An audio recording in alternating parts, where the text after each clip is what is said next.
Okay guys, nandito kami ngayon ni Sky sa park kasi hinahanap namin yung takip ng kanyang remote control sa bago niyang laruan. May nagbigay sa kanyang laruan na subscriber namin sa YouTube, si Mr. Jesse. So, Sir Jesse, maraming salamat po sa laruan na binigay niyo. Gustong gusto niya, enjoy na enjoy siya. Naglalaro siya lagi ng laruan kada hapon, bumababa kami. Kaso kagabi, sumama siya sa akin pagja-jogging, naglaro siya ng laruan. Nagpatak yung takip ng kanyang remote control. Hindi namin makita kasi gabi. Kaya ngayon kami pumuntang araw. Pero hanggang ngayon hindi pa po namin nakikita. So maghahanap-hanap muna kami ni Sky. Sky, dito na wala yan? Walang evidence. Walang evidence? Saan ka naglaro? Saan banda? Puro Yun ako nag-U-turn tapos pabalik doon. Tapos nag-offroad ako sa likod mo. Tapos bumalik dito tapos nag-U-turn. Ginagawa ko ang sim-sim. So tara, hanapin na natin. Na mag-i-start ka ba? Nandun ako sa gitna pero tumalo ako na malayo ng konti tapos nag-U-turn ulit ako. So tara, hanapin na natin. So hanapin lang namin yung takip ng remote control niya. Dito lang yun no? Di ba pabalik-balik ka lang dito? Itong habang to. Diretso, tas pababa lang Kasi ako umiikot dito Diyan ka sa kanan, dito ako sa kaliwa. Hey guys, hanapin lang namin yung takip ng remote control ni Sky. Ay, ayun! Oh, nandyan lang. Di ba Kayo? galing na tayo dyan? Oh! Umikot ka pa nga. Ay, baka yung dinala ng bird. Okay na. So guys, nakita na namin. Patingin niya. Buti hindi nakuha ng mga iba. So guys, nakita na namin yung takip ng remote control niya. Paikot-ikot kami pero nandito lang pala sa pinuntahan na namin. Dito. Sabi kasi, dyan lang magpabat ka. Gabi hindi natin nakita. Nandun lang pala. Di ba dark black to? Dark black. Oo nga. Tara na. Kasi mainit. Okay guys, napakainit. Okay, nakuha na namin yung takip ng remote control ng laruan niya. Yay! Papa, hindi natin Pabalik-balik kami. kanina. Oo nga. May sabulag yata to. Kasi kagabi doon lang kami nag-ikot-ikot dun sa pinag-exercisean kong yun. Tapos ngayong umaga, galing na rin si Sky doon. Pati ako. Nadaanan lang namin, ba't hindi ka nakita? Sky, ang galing. Tapos natinatouch ko remote control. Nararamdaman ko wala nang takip. Sige, uuwi na kami at mainit. Bye! Bibili din kami ng gulay, ng upo para ilalahok namin dun sa lulutuin kong ulam. Luluto ako ng upo na may miswa at saka manok. Yun ang ulamin namin ni Sky para may sabaw at saka gulay. See you at home, guys! See you at home! Okay guys, nandito na tayo sa bilihan ng gulay. Bili tayo dito.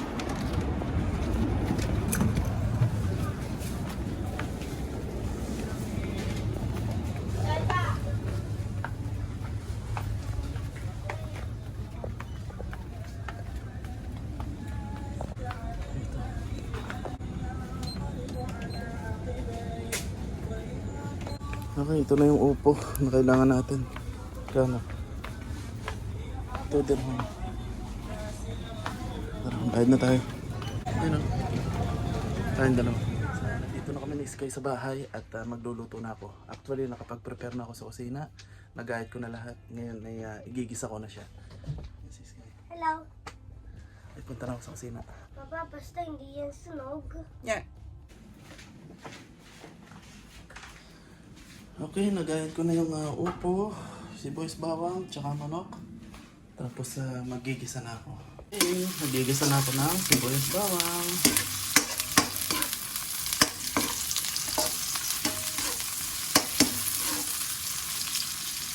Manok.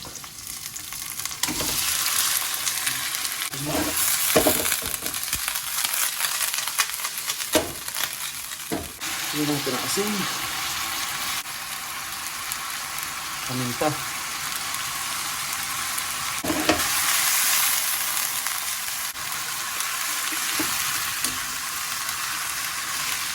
Lagyan natin ng cubes. Lagyan na natin ng tubig.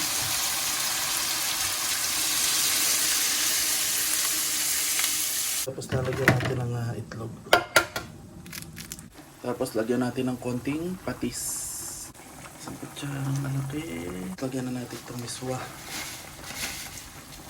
Nakalimutan ko ilagay yung gulay. Nakalimutan kong ilagay yung gulay o nakalimutan kong unahin yung gulay. Kasi matigas siya eh. So dapat nauna siyang ilagay bago sa sotanghon. Sana umabot. Sana umabot. Kalimutan ko. Mali talaga ako ng lagay.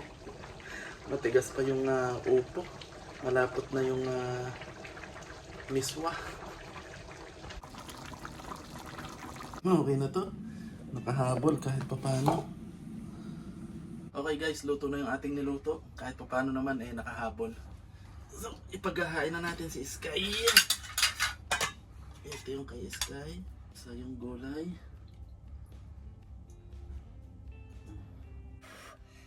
Okay guys, kain na kami. Ito yung akin, ito yung kay Sky. Okay, tikman mo nga kung masarap.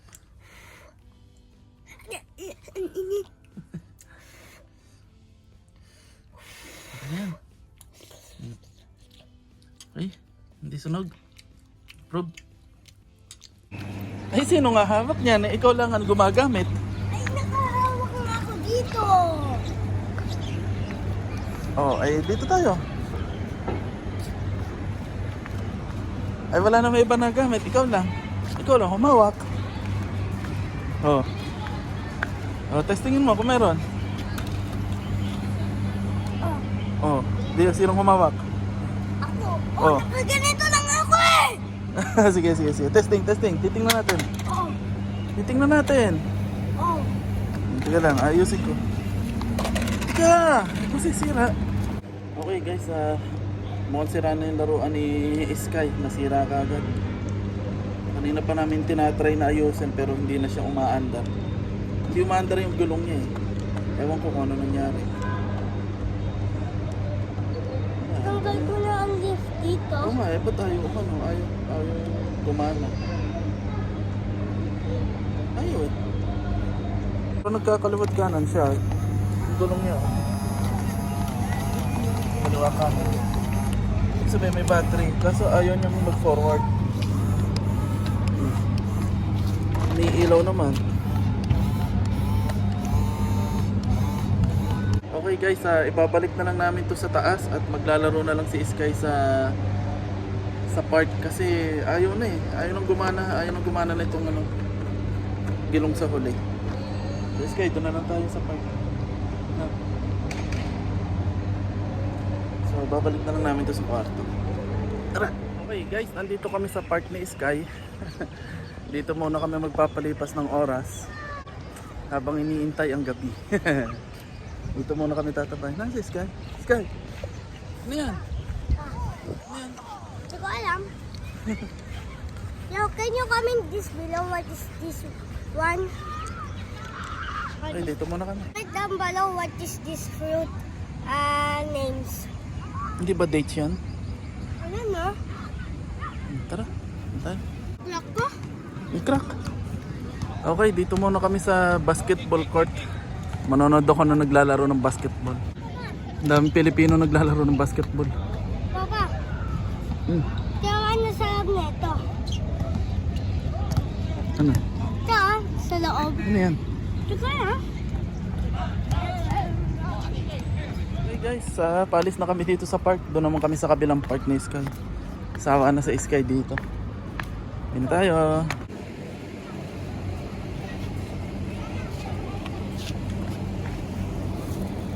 Sa mundo nakit nakuha. Bumili ako.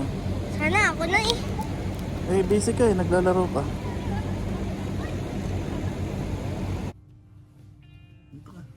Okay guys, nandito na kami sa bahay ni Sky. At yun lang ang araw namin. At tapos na naman ang isang araw namin ni Sky. So kami lang lagi yung dalawang magkasama sa bahay. Kasi nga may trabaho na si Mrs. At ako naghahanap pa rin ng trabaho. May nag-comment nga pala sa akin sa YouTube kung ano daw camera yung ginagamit ko. Ang ginagamit ko lang na pang YouTube o camera iPhone 11. Lumang cellphone na, basag na nga yung LCD. Bigay pa to ng kapatid ko, regalo sa akin. Kasi nung umuwi ako sa Pilipinas, nagpurgod ako nung pandemic, nasira yung iPhone 6 ko. Wala akong magamit na mapaglilibangan kasi nga nagvi-video ko. Kailangan ko ng pang-video, wala akong mapaglibangan sa Pilipinas. Naawa sa akin yung kapatid ko, binigay sa akin tong pinaglumaan niyang cellphone. Kaya ito yung ginagamit ko ngayon. So ito na yung ginagamit ko sa pag-YouTube, itong cellphone ko na iPhone 11. Yan lang yan. Shoutout nga pala kay Mr. Jesse Gapas at saka Nessa Pacquiao sa mag-asawa. Kasi binigyan nila kami ng grocery at saka laruan ni Sky. Gustong gusto ni Sky yung laruan na bigay sa kanya. Malaking tulong yung grocery na bigay nila habang naghahanap ako ng trabaho. And then nakakaisip na nga ako na sumuko na, mag-give up na. Kasi maglilimang buwan na. Simula nung nawalan ako ng trabaho. Mag-e-exit na naman kami. Tapos na naman yung 2 buwan namin na visit visa. So kailangan na namang umexit next month sa June 24. Bago mag June 24, exit na naman kaming dalawa ni Sky. So gastos na naman yon. Kaya naiisipan ko mag-give up na, umuwi ng Pilipinas. Pero iniisip ko kasi kung uuwi ako ng Pilipinas, anong meron sa akin sa Pilipinas? Wala. Nanay ko mag-isa lang dun sa bahay namin. Yung nanay ng miss ko mag-isa lang sa bahay sa kanila. At yun na nga, na-hospital pa. Nanay ko ganun din, mahina na. Kaya nga nandito si Sky kasi walang mag-aalaga sa kanya. Wala naman akong mga kamag-anak na pwedeng pag-iwanan kay Sky. Wala talaga akong dadatnan sa Pilipinas kung baga. Wala rin ako madadat ng trabaho o business. Wala talaga akong maisip kung uuwi ako sa Pilipinas. Wala talaga. Kaya nagtsatsaga ako dito.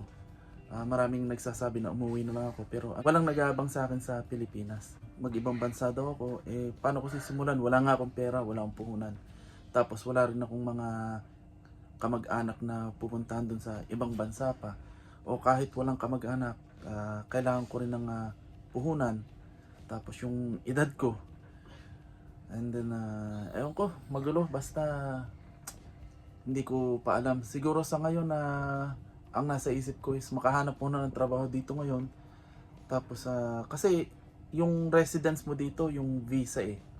So kung wala kang visa, kailangan mong umexit dito. So magastos. Kailangan mong umexit para mag-renew ng visa. Kaya yun yung priority ko, yung visa. Tapos isa pa, kailangan ko magtrabaho kasi kailangan ma-sponsoran si Sky. Kailangan magka-visa yan ng at least yung visa na sponsor visa, family visa, at least 2 taon. Hindi yung kada 2 buwan exit siya kasi mas magastos. Kaya kailangan 2 kami mag-asawa na may trabaho. Kasi nga, mababa lang yung sahod ng asawa ko, napakababa. Hindi niya kaya mag-sponsor. Marami nagsasabi na kaya daw.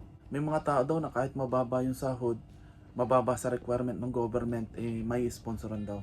Mahirap sumugal. Kasi, paano mangyayari yun? Yung requirement ng gobyerno, 4,000 pataas. So, ibig sabihin, may magic na mangyayari doon. Mamaya mahuli pa kami. Di, problema pa. At ang isa pa, kung uuwi ako mag-isa, si Sky, paano? Hindi din naman mabibisa ng asawa ko at mababa yung sahod niya. Hindi mag-isa si Sky dito. Tapos si Arlene, habang si Arlene nagtatrabaho. So, ang hirap na sitwasyon kung uuwi din ako. Kaya pinakamaganda talaga, ang plano ko, maghanap po na ng trabaho talaga dito. Which is napakahirap ngayon kasi parang ngayon pa lang nagsisimula yung mga natatanggal sa trabaho o tanggal ng trabaho. Ay nako, dumadami kasi yung competition kasi maraming nawawalan ng trabaho, hindi lang Pilipino, pati ibang lahi. Yung mga visit visa pa. Kaya pahirap ng pahirap. Kaya ang ginagawa ko talaga ngayon, humahanap ako ng connection. Connection lang talaga yung pag-asa, yung kakilala sa loob. Kagaya ko, ang dami ko na ipasok na kapwa kababayan, kapwa Pilipino. Yun. Example ako, isang connection. Pag naghanap yung amo ko, malakas ako sa amo ko, sasabihin ko, ay may kakilala ko, ipapasok ko sa trabaho. Ganun. Yun ang hinahanap ko ngayon. Hindi yung online. Kasi naghahanap din naman ako online. Lahat ng site online, hinahanapan ko. Lahat ng walk-in pinupuntahan ko, binibigyan naman ako ng mga email. Pero ang pinakamabisa talaga ngayon ay connection. Pero kung magsesend lang sa akin ng mga pag-a-applyan o online, ginagawa ko yun. Hindi ibig sabihin na hindi ako naghahanap. Ginagawa ko yun, nag-apply ako online. Yung mga sinesend sa akin na mga applyan na online, mga nakita ko na yun sa lahat ng online platform na pwedeng applyan. Ayun. Pero maraming salamat nga po pala at shoutout sa mga kababayan natin at ibang lahi na nagbibigay ng tulong sa amin, mga grocery, mga pagkain, at saka kinukuha yung CV ko, tapos binibigyan ako ng mga site na pwedeng applyan. So maraming salamat po sa inyo. God bless you more po.